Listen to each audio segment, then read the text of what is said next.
Let's go. Yo. Get up, nah, I ain't a quitter. Toss me the ball, I'm a really big hitter. Big picture, I'm a straight killer. Rising the song to the highest bidder. Got juice, got gas, I'ma move fast. New shoes, new tracks, like who's that? I'm new, come back, better than last. Yeah, it's a new me, never gonna look back. Never gonna look back. Cause damn, I was built to last. You move slow and I move fast. And that's facts.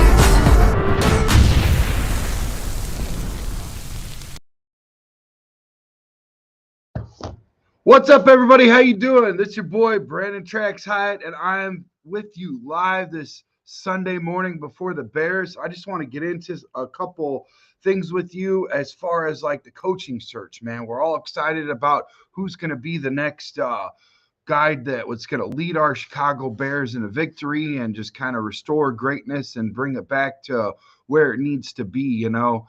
And let's take it back into the way back time machine, okay? Let's go back all the way to 1982, where George Halas reached into his Chicago Bears history to find a head coach and hired Mike Ditka. Ditka, in 2025, the team Halas founded needs to consider its history again. We really got to get back to our grassroots, what made us great, into this coaching head search and look into those things that made us great before. There are candidates with no ties to the Bears who deserve consideration for sure, okay? But foremost amongst them is Mike Vrabel, who never should have been fired by the Tennessee Titans and can win Super Bowls, plural, by the way, in the right situations, right? If Ben Johnson of the Detroit Lions is as dazzling as a head coach as he is an offensive coordinator, he will transform an organization. His defensive counterpart in Detroit, Aaron Glenn, seems to have leadership and coaching qualities also. Steve Spagnuolo, long history of building defenses and relationships, may be evident as to he could also thrive in a second chance, right? What about Joe Brady? He's easily lifted the Buffalo Bills offense, and it's also that it's happened so quickly, one could suggest that he could handle more plates on his bar. And there are others, by the way. I mean, there's definitely quite a few out there, maybe in the final analysis. One of them is best suited for the job, I feel. But however, only one person has a football role on both Bears Super Bowl teams. That's right, Ron Rivera. He was a linebacker of the 1985 championships. He was on the 2006 Bears that lost to the Indianapolis Colts. He was their defensive coordinator. Now, he should be the first in line to the interview, for my opinion. Rivera's 2006 defense allowed the third fewest points in the NFL. Without justification, he was fired after that season, and the Bears took a cold plunge. In the 19 seasons since, they have made the playoffs three freaking times only, man. They have made the playoffs with a percentage of .439. That's their winning percentage. Drafted by Jim Finks, built by Ditka, and mentored by Mike Singletary, Rivera, more than any potential candidate, comprehends what it means to be a Chicago freaking Bear. He knows where Chicago potholes are. He understands the organizational strengths and limitations, the fan base, and the local media. There's no doubt in my mind, Halas would have endorsed interviewing Rivera. Same for Walter Payton, who sat across from Ron Rivera on plane rides and from games. Ditka was not the only former Bears player to have become their head coach.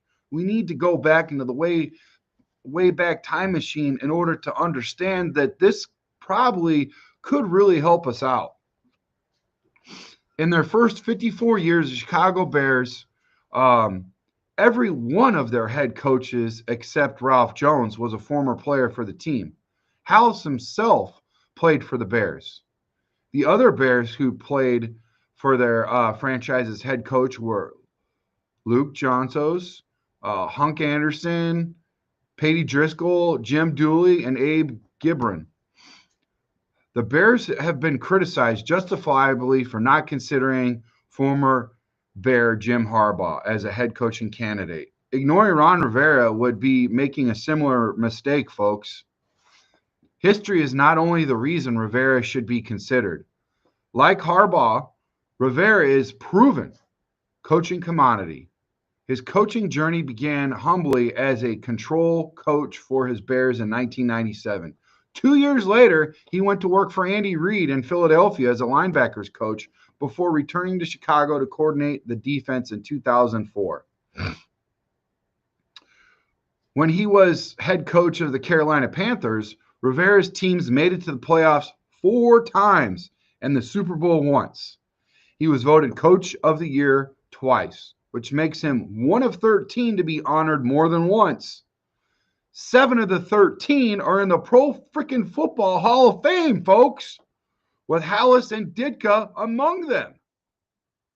After new Panthers owner David Tepper fired him in 2019, Rivera was unemployed for less than a month when he agreed to lead Dan Snyder's Washington Redskins, who became the football team and then the Commanders in Rivera's tumultuous tenure as their coach. And he wasn't just their coach. He was their de facto general manager, man. He was like the whole freaking – he was everything, man. The minestrone of coaches. Then he became Snyder's frontman shield when workplace culture, transgressions, and financial inapproprieties came to light, and Snyder went underground, man. It was a bad – I mean, there's, Titanic. Rivera arguably was the most sought-after coach in 2020 cycle. Everybody forgets that, just 4 years removed. The 4 regrettable years he spent with Snyder, arguably the worst owner in NFL history, changed perceptions. Rivera was not the first to have his reputation diminished by an association. In his tenure with Washington before Snyder, the great Joe Gibbs won 67% of his freaking games and 3 freaking Super Bowls. After retiring and returning with Snyder as owner, he went 30 for 34. As a college coach, Steve Spurrier won 71% of the freaking time of his games and a national championship. With Snyder, he won 37% of his games. Mike Shanahan, who should be on his way to the Pro freaking Football Hall of Fame, had a nearly 60% career winning percentage and 2 Super Bowl rings as a head coach before partnering with Snyder. Guess what happened there? Same thing, rinse and repeat. In Washington, his winning percentage was .375, not even 40%. Rivera's winning percentage before Snyder's was nearly 55%. 1% better than Vrabel's in Washington. In Washington, his winning percentage was almost 40%. Ridiculous. Some will question if a defensive-minded coach, and this is stupid. This is so stupid. It makes me freaking fired up about this, okay, guys? I understand. I'm going to unpack this before I get into the details, okay? Because we need to talk about it. Make sure you guys leave a comment. We'll get to them in a little bit, but we got so much to unpack. I appreciate you guys. If you like anything that I have said, please like. If you want to comment for or against Ron Rivera, let me know. We'll get into it. We'll unpack it. We'll make you part of the show. You are a part of the show. We appreciate you guys. So, yeah, I mean, let's talk about this. Offensive-minded. Need to find an offensive-minded coach, right? Why? Is that the only thing that's important here? Do we need to keep the defense, the special teams accountable? Are those the only guys that win games anymore? Are those offensive-minded head coach, defensive-minded head coaches can't coach teams, the entire team, and not just one side of the ball? I mean, you got all the players. You just need a coach to appoint an offensive coordinator to do their freaking job. How hard is that? Let a guy do his job, and you obviously have to interfere or actually intervene is a proper word. You actually have to intervene if something goes south. And then there's those head coach moments where you need to call a timeout, back up and punt the football, call cadence to make someone jump off sides, look like you're going for it. Just all these, challenge at the right time. All these sort of things, that a coach needs to do. Count the amount of men that's on the football field. Make sure that somebody marks that they're an eligible receiver and not go out there and put us in a deeper hole or a hole at all.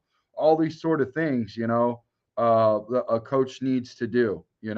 Make sure that a guy isn't having conversations with people up in the stands, that he's paying attention to football on the field, and to have those conversations afterwards, because we love interaction with Chicago Bears players, not just during the game when they're supposed to be freaking doing the best that they can to win for us. There's a lot of situations where a coach needs to intervene and, get in there and be the head coach, right?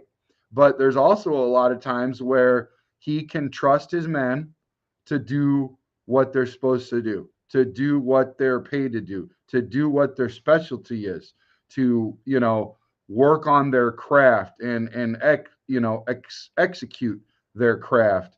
And man, there's a lot of comments here. Sorry, guys, I'm trying to keep up, but we're going to unpack this. Really good conversations here. I appreciate you guys. This is a very important topic that we need to go look over. It's going to be going on for quite a while. There's going to be a lot of talks about different candidates.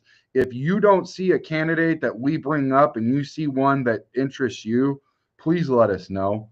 Please leave us a comment, get in our net mailbag, and let us know exactly who it is. Give us a phone call, and we'll bring you on the show and let you talk about it. So, yeah. But I mean, here's the deal. A lot of people have been questioning if a defensive-minded coach like Rivera is right for the Bears, right? Because of the presence of quarterback Caleb Williams. As if a coach without an offensive background should be disqualified. Hiring a head coach with one player in mind when 53 players need to be led is an absurdity, okay? Tom Landry. Do the math. Look it up. Get it on Google if you don't know this guy's name, okay? You might not be as old as dirt as I am. Chuck Noll, John Madden, Don Shula, big names. Look it up. Tom Landry, Chuck Noll, John Madden, Don Shula, George Allen, Bill Parcells, Mark Livy, Dick Vermeil, Tony Dungy, Bill Cowher, and Jimmy Johnson have busts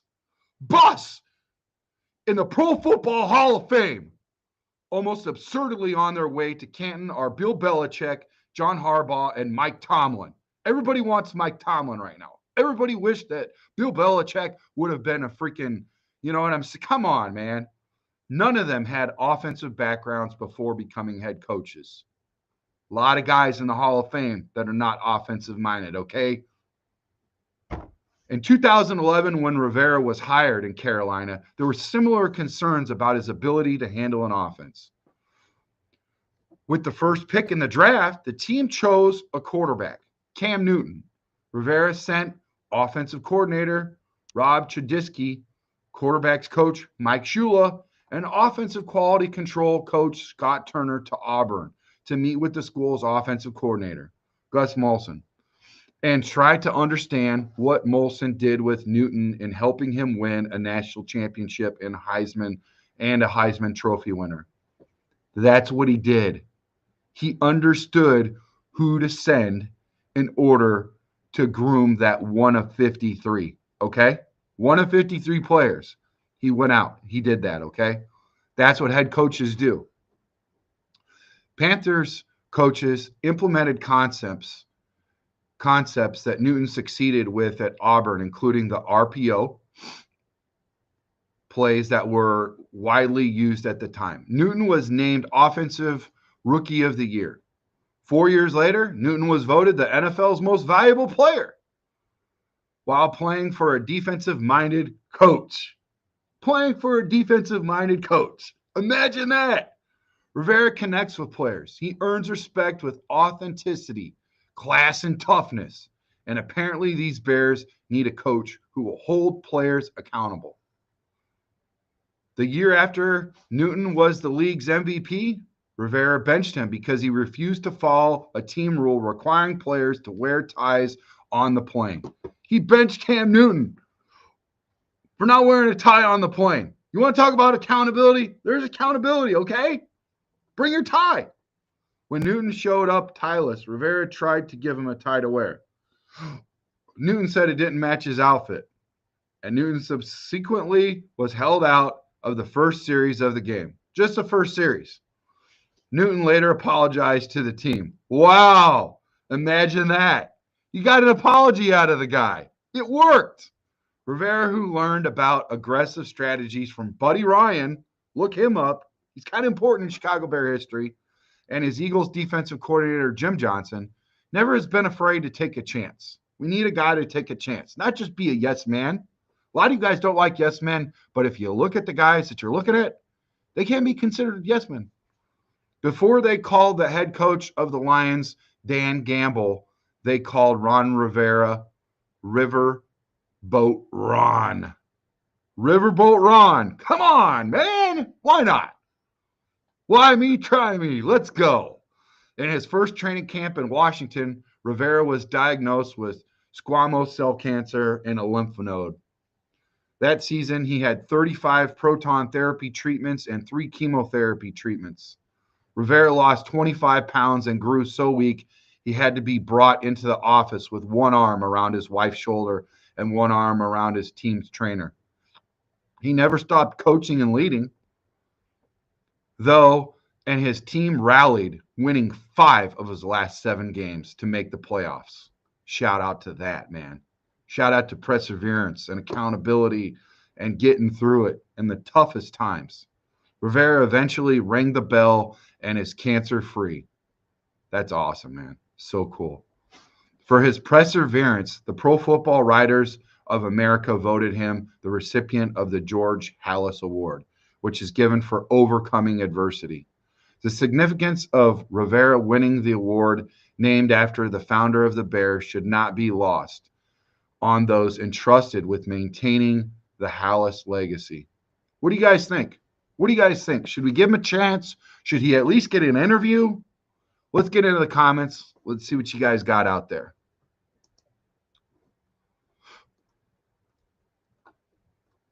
Hey, good morning, Debbie Tuttle. Love you, girl. Glad to see you're up this morning.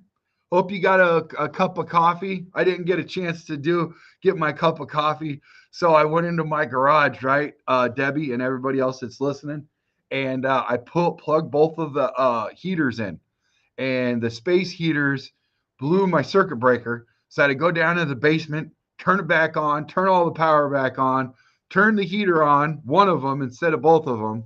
So far that's working.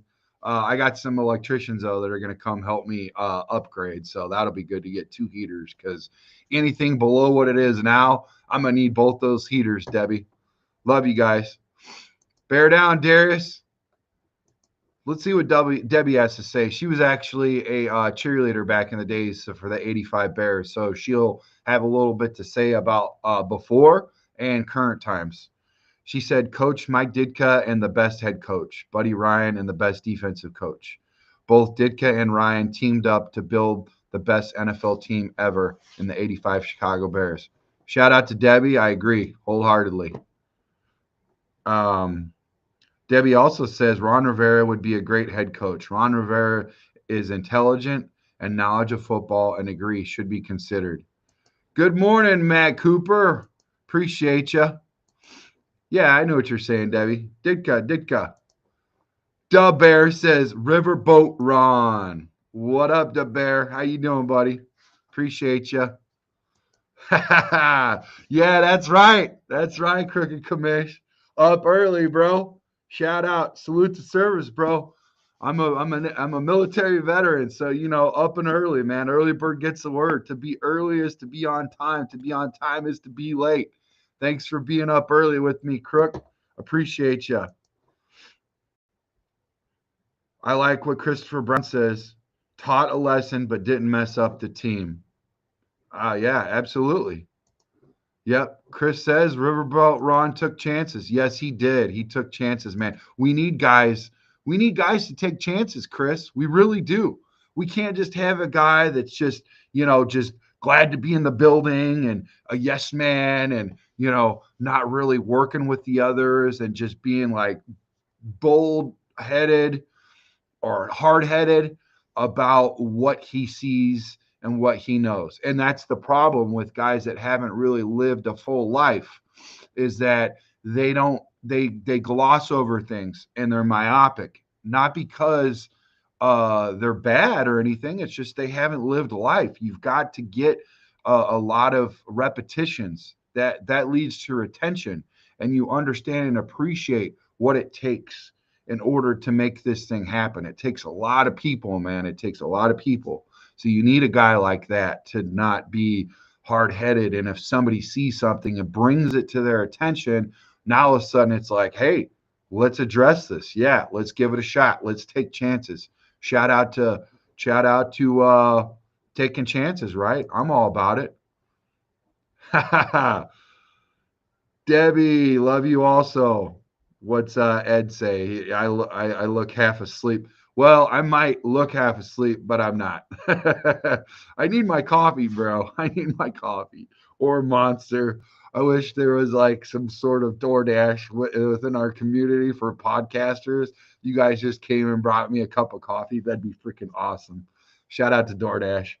Um, we were one dirty hit away from going back to back champions. Yeah, I agree, man. Sexy gloves. I gotta wear them. I gotta wear them, bro. Hey, somebody brought up something funny yesterday. I forgot where it was at that I saw it, but they were talking about all of these sponsorships and whatever, and some of the players from back in the day. I think that's what the topic was, and they brought up Dan Marino and his isotoners. And the funny thing is, I glossed over it. I'm from California, and I should have picked up on this because I didn't even pay attention about it. But why the hell would you have a guy that is in Florida with freaking isotoners, like to keep your hands warm? They don't need that over there in Florida, do they? No. But hey, I bet you he made a lot of money, right? So, anyways, yeah, I thought that was funny. Hey, no problem, man. I'd do it again if they let me in, but I'm too old. I'm too old. I'm too old. Uh, Ron Rivera was one of the 85 Bears, and he would be a strong candidate for a head coach. I agree, Debbie, for sure. Shout out to Debbie. Goes to Judah. Hopefully, he holds Caleb accountable and won't be afraid to bench him when he's holding the ball too long. I agree. Everybody needs to be held accountable. We don't need to gloss over one guy. We need to hold everybody accountable. Ghost. Good point, man. Good point. That is important. And I do know that Caleb has been outwardly, he's admitted to that mistake, that countless mistake that happens far too often. So yeah, definitely somebody needs to come in and correct that. Shout out to Goes to Judah. Debbie said Buddy Ryan taught the 85 Bears to be tough headed and play aggressive. We need that, Debbie. We need that. You know we need it, baby. All right. Need a head coach that's not afraid to tell the owner to get out of his office. Yeah, I'm with you, man. I'm on my way with that coffee, bro. Not man, you had my heart and you took it away. You took it away.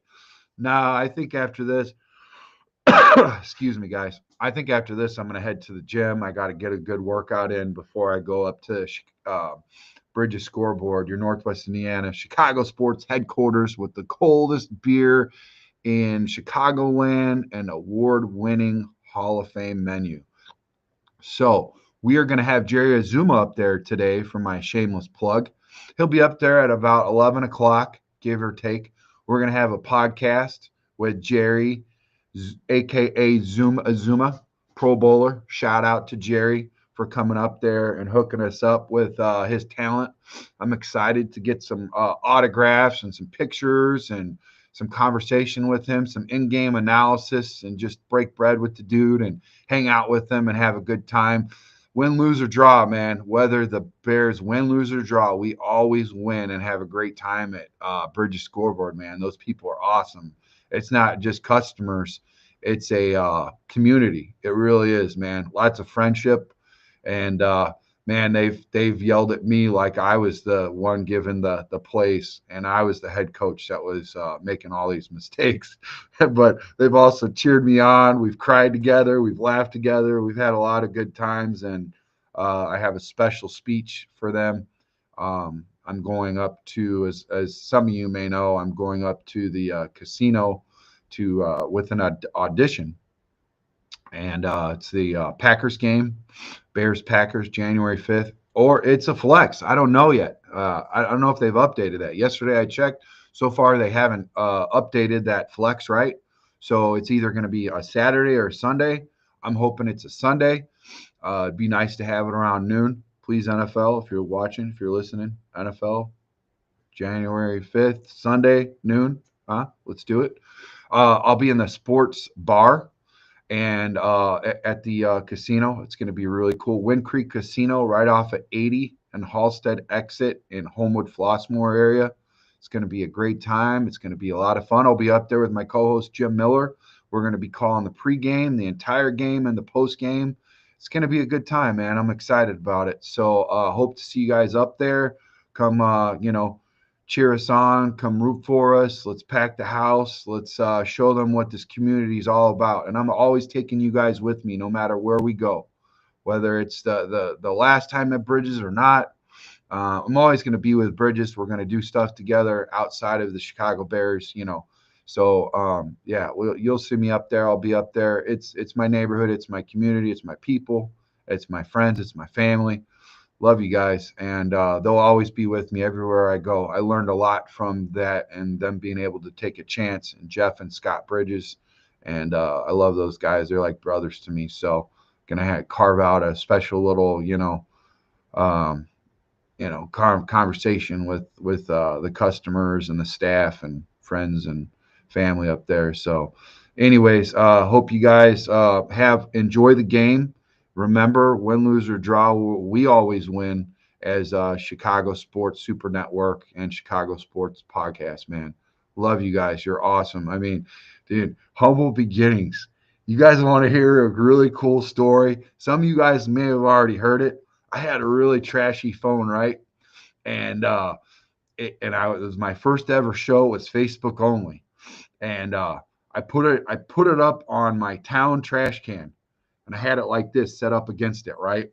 And right where the handle is, where all the ice forms when the water sits in the wintertime, those handles that you pull up, I had it put right up against there to prop it up, and it fell on the ground. And I ran over. Well, I didn't really run. I was like 122, 123 pounds heavier than I am now. Over the last year, that's what I lost. So I was like leaning over. I was like breathing heavy. I'm like, I had one viewer. I'm like, don't leave, buddy. Don't leave. I'm gonna make this right. I'm gonna pick my phone up. I'm gonna put it on. And then I put it up there, and I got ready to sit down and have the show. Out of the corner of my eye, I saw a Folgers coffee can where I put all my nails in for all my woodwork and stuff for the fences and decks and whatever. So I go grab those, right? And I use it as a backstop, and I'm like, all right, this ain't ever gonna happen again. Now I got a laptop. I do shows in front of at live events at sports books and sports bars and sports venues, and it's just so cool, man. I appreciate you guys trusting me and being along for the ride, and we've had some good times, some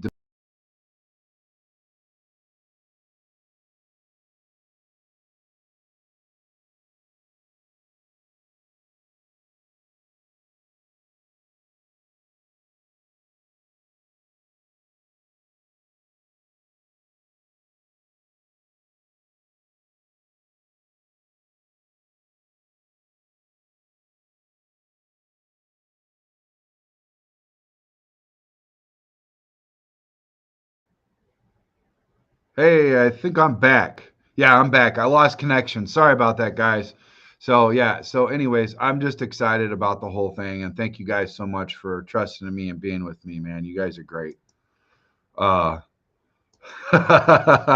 Crooked Commish says Ace Ventura was an awesome movie. Yep, he sure was. Good one. This is a great coffee break show. Merry Christmas, Debbie.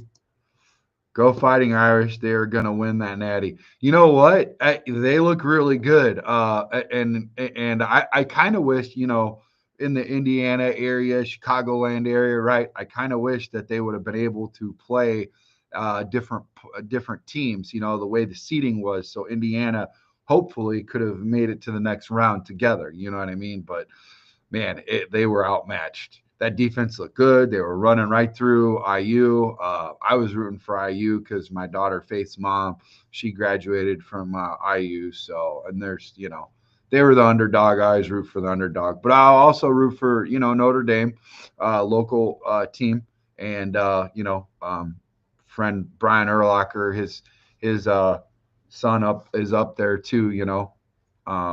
So yeah, he's like special teams right now, and then backup defense. But Brian thinks as long as he keeps working his butt off, Kennedy will start next year. So that's how talented that freaking team is, man. You got a bloodline and pedigree. Brian Urlacher's kids up there, and he's on the bench, but he's an underclassman, so he's getting in there. He'll get in there. So Ed says I'm responsible for all this mess. That's hilarious. Oh, thanks, Judah. Yeah, thanks for the luck and the well wishes on my addition, man. Appreciate it. Thank you, Debbie. Yes, it is Miller time with Jen Miller, isn't it? Oh man, he's so great, man. Hey, could you imagine working with a guy right there that's going to make you look good no matter what? I mean, I really should be less stressed out, and not worried so much with a guy like him, man. Ridiculous. So much talent, dude. He's so good. He's so smart.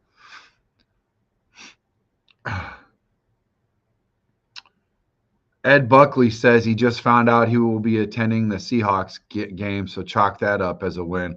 All right, well we'll note that, Ed, and if we win, we'll thank you for lowering our draft stock.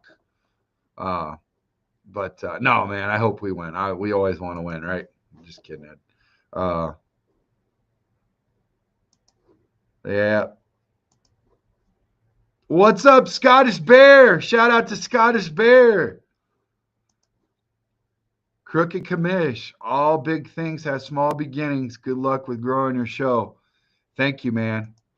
Hey, you know what, Scottish Bear? I think that the Lions could slip up today, and here's why. You can only withstand so many freaking injuries, Scottish Bear, right? I mean, they've been beat up a lot, and we don't want to play people banged up and beat up in order to win. We don't want to see injuries, all that stuff. We're not wishing, misfortune on somebody and injuries, or you know what I'm saying. That's not what we're saying. I'm just saying that if all of that, all things considered, man, holy cow, that's a lot of injuries. And at some point, something's got to give. So this might be where we catch our stride. Who knows?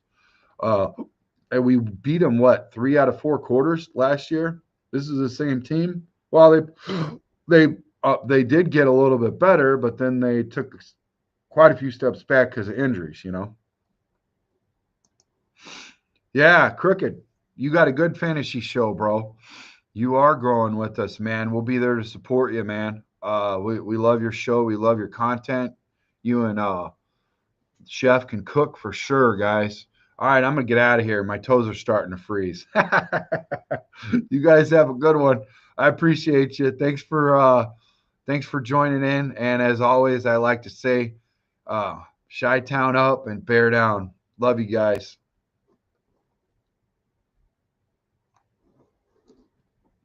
See ya.